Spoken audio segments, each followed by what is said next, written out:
ओम शांति। आज तक हमने परमात्मा के बारे में बहुत सी बातें सुनी हैं। सभी ने कहा परमात्मा एक है, पर वो कौन है ये किसी ने नहीं बताया। इसकी बजाय सबने अपना अलग अलग धर्म स्थापित कर लिया। तो आज हम इस बात से पर्दा उठाएंगे कि परमात्मा है कौन। सभी धर्म पिताओं ने एक एक करके क्या कहा, अब जरा इस बात पर गौर फरमाइए। क्राइस्ट ने कहा गॉड इज लाइट, यानी ईश्वर प्रकाश है, और इशारा ऊपर की ओर किया। गुरु नानक देव जी ने कहा एक ओंकार निराकार, और ईश्वर को अकाल मूर्त बताया है, अर्थात परमात्मा निराकार है और ज्योति स्वरूप है। उन्होंने भी इशारा ऊपर की ओर किया। इस्लाम धर्म में भी कहा गया है नूरे इलाही, अर्थात अल्लाह नूर है, यानी कि भगवान प्रकाश स्वरूप है, और इबादत में हाथ भी ऊपर का इशारा करते हैं। यहाँ तक कि गौतम बुद्ध और महावीर स्वामी ने भी प्रकाश को ही परम माना है। अब जरा ध्यान दें, किसी भी धर्म पिता ने ये नहीं कहा कि मैं ही ईश्वर हूँ। सब ने अपने से ऊपर एक दिव्य शक्ति की ओर इशारा किया है।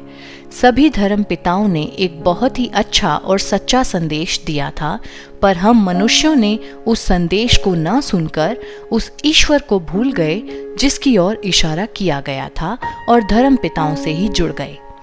अब जरा एक नज़र हिंदू धर्म की ओर भी करते हैं।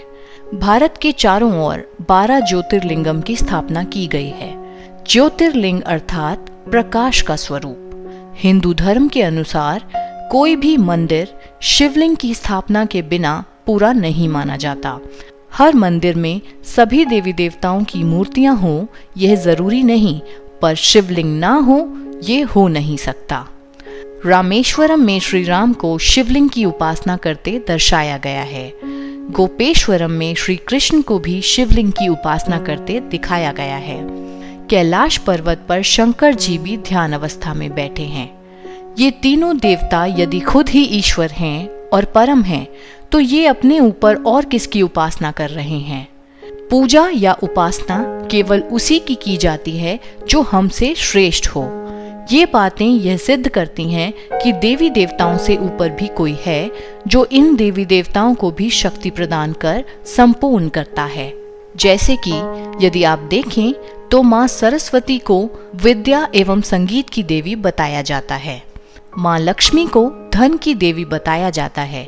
इसी प्रकार श्री गणेश को विघ्न विनाशक कहा जाता है और हनुमान जी को महावीर कहा जाता है।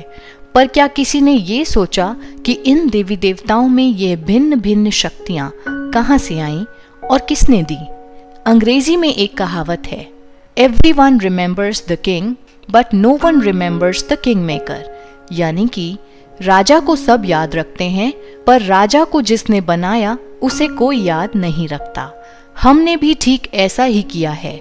सबने इन देवी देवताओं का स्मरण तो किया, पर किसी ने ये जानने की कोशिश तक नहीं की कि इनको ऐसा सर्वगुण संपन्न और शक्तिशाली किसने बनाया।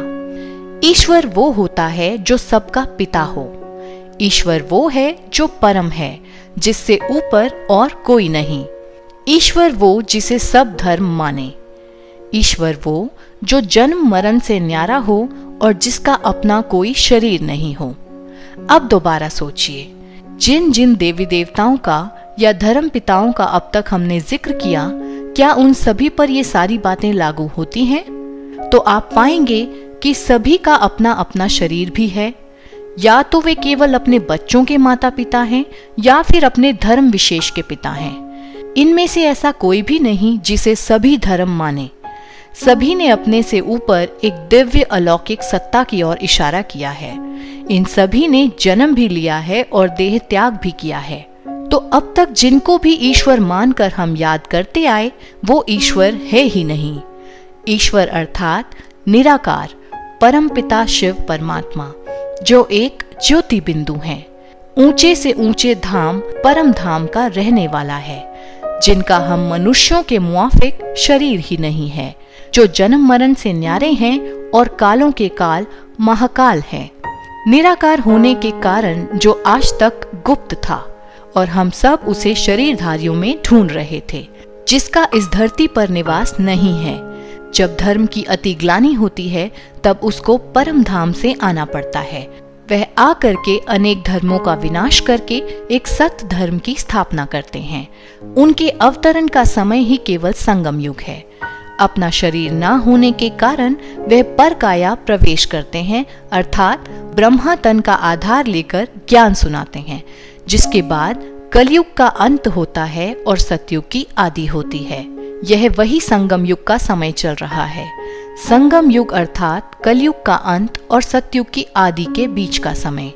यही वक्त है उस निराकार परम पिता परमात्मा को पहचान कर उससे सर्व संबंध जोड़ने का।